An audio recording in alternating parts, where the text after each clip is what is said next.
ఆమేన్. మందిరాలు ప్రయోజనకరమే, లేవాలి లేవాలి. దేవునికి స్తోత్రం. ఏమంటున్నాడు అబ్రహాముతో? నీవు లేచి నీ దేశము నుండి, బంధువుల యొద్ద నుండి, తండ్రి ఇంట నుండి బయలుదేరి నేను నీకు చూపిస్తా. ఎప్పుడు మీరు గుర్తుంచుకోండి, ప్రభువు పిలిస్తే పిలిచిపోయేవాడు. అవునండి, అక్కడ ఎవరు ఇక్కడ జారిపోయారు, జాగ్రత్త. సైతాను గాడు ఊరికి నట్టు తిరుగుతూ ఉంటాడు, మీరు సరిగ్గా కూర్చోవాలి. ఎవరో ఏసన్న గారు అనుకుండా చెప్పారు కదా, వాళ్ళ టీములో అంటే వెళ్ళేటప్పుడు కూడా ఒక ఆయన అంటున్నాడంట, పాస్టర్ గారే పోతా పోతా అంటున్నాడు. విన్నారా మీరు ఈ క్లిప్ అయ్య గారు? పో సైతానా అంటున్నాడంట. అందరూ బాగానే నడుస్తున్నారంట, ఈ పాస్టర్ గారే మళ్ళా కాద్దూరం నడిచి పో సైతానా అంటున్నాడంట. ఈయన అనుకుంటున్నాడంట, ఒరే మేము ఇంతమంది ఉండగా నీకే కనపడుతున్నాడు వాడు అనుకుంటున్నాడంట. కాస్త దూరం పోయినాక ఆ రైల్వే స్టేషన్లో పైకి కిందకు దిగేటప్పుడు పాపం బొక్కబోరలుగా పడిపోయాడంట. ఎవరు? ఈయనే. పో పో అంటున్నాడే ఆయన. పాపం వీళ్ళంతా ఆశ్చర్యపోయారంట, ఏంట్రా పడిపోయాడని. అప్పుడు ఏసన్న గారికి అర్థమైందంట, ఏమని? వాడిని పోవటం కూడా మామూలుగా కాదు, నా వెనక్కి పో అంటున్నాడంట. అయ్యగారు అర్థమైంది మీకు?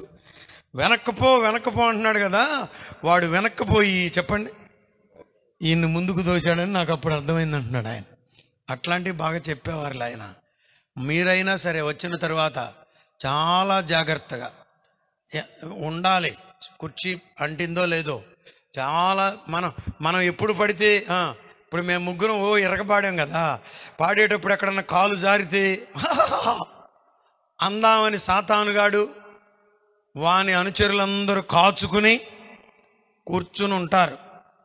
పడిపోయే పాటేమో జాగ్రత్తండి, ఓహో పడిపోయే పాటేమో జాగ్రత్తండి.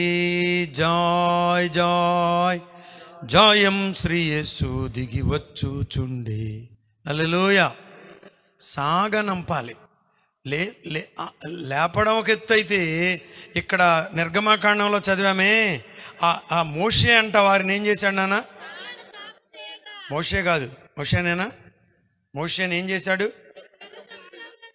ఎర్ర సముద్రములో నుండి జనులను, ఎప్పుడన్నా చదివారు ఈ పదం అయ్య గారు? సాగ చేయడం అనేది పదం బాగోలా? సాగ చేసే సేవకులు కావాలి. హల్లెలూయా. ఏం చేయాలి? ఏంటమ్మా మీటింగ్ పెడుతున్నారు వాళ్ళు, వెళ్ళమాకండి. ఈ రాత్రి బహిరంగ ప్రకటన చేస్తున్నాను నేను, మీరు ఎక్కడ మందిరానికి వెళుతున్నారో అక్కడికే వెళ్ళండి. హల్లెలూయా. అందరూ వచ్చేయండి అని ఎక్కడన్నా చెప్పాము మనం? ఏ మీటింగ్లో నన్ను కరుణాకర్ గారు చెప్పండి? చెప్పలేదు. దేవునికి స్తోత్రం. చెప్పలేదు, చెప్పేవారికి వ్యతిరేకం కూడా. స్తోత్రం. ఇంకా రక్షింపబడవలసిన వారి ప్రాంతంలో ఉన్నారు, ఇంకా రక్షింపబడవలసిన అన్యులు అనేక మంది ఈ ప్రాంతంలో, ఈ గ్రామాలలో, ఈ మండలములో ఉన్నారు. దేవునికి స్తోత్రం. వారందరూ రక్షించబడాలంటే నీ శత్రువు మీటింగ్ పెట్టినా రావడానికి సిగ్గైతే లోపలుండన్నా ప్రార్థన చేయాలి సేవకుడు. దేవునికి స్తోత్రం. అప్పుడు నీవు రైట్ ట్రాక్లో ఉన్నట్టు. అమ్మగారులు వచ్చారుగా చెప్పండి, ఇక అందులో అనుమానమే. ఇతరులు మీటింగ్ పెట్టుకుంటే ఇబ్బంది కలిగితే మనం కూడా వారితో పాటు ఏడవాలి. ప్రభువా పని పాడైందేమో నాయనా క్షమించయ్యా అనాలి. స్తోత్రం. సాగ చేసే బిడ్డలు కావాలి. అని లేపాడు ఎవరిని? అబ్రహామును. దేవునికి స్తోత్రం.